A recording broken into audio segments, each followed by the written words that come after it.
flot de bêtises que l'on entend à longueur de journée est insupportable. Et d'ailleurs, nous avons écrit une tribune qui disait très clairement: arrêtons de gouverner par la peur. Nous étions 35 signataires initiaux. Nous sommes maintenant 160, ce n'est pas une pétition, mais ce 160 chercheurs de toutes les disciplines à signer cette tribune.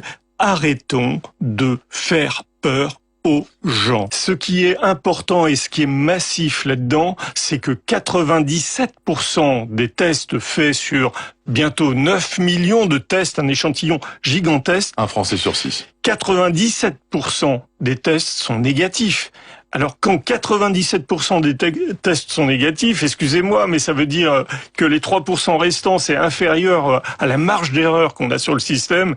Écoutez, le virus, on nous démontre tous les jours, et ça crève les yeux, que le virus ne circule pas en réalité. Et si vous voulez, c'est ça que ça nous démontrait. On met un fric invraisemblable pour faire des tests à tout le monde. Sans, regardez la queue, hein, vous en avez pas parlé vous-même, mais les gens sont devenus fous. Ce nouveau virus, ce virus émergent, a touché une grande partie de la population qu'il devait toucher au moment de la première vague, c'est-à-dire entre mars et mai. Oui. En gros. Oui. Et puis après, c'est ce qu'on observe tout le temps dans les épidémies. Il y a ce qu'on appelle une traîne épidémique et puis des cas sporadiques. Oui. Ces cas sporadiques ne sont pas...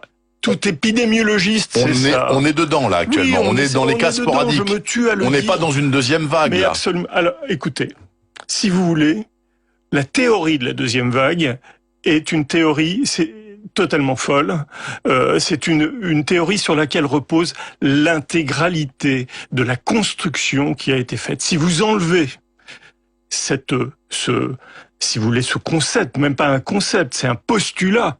Si vous enlevez ce postulat, tout s'écroule comme un château de cartes. C'est-à-dire que s'il n'y a pas de deuxième vague, tout ce dont on est en train de parler en ce moment est réduit à zéro. Mais il y a ou il n'y a pas? Mais selon vous, il n'y a pas. La probabilité pour qu'il y ait une deuxième vague est faible. Et si vous, infiniment faible même. Et dans toutes les épidémies modernes, ça fait 30 ans que je fais de l'épidémiologie, donc écoutez, toutes les épidémies... Et le Covid-19, c'est comme les autres épidémies que vous avez étudiées depuis 30 ans. Bien sûr. Rigoureusement. C'est un virus émergent, nouveau, qui a touché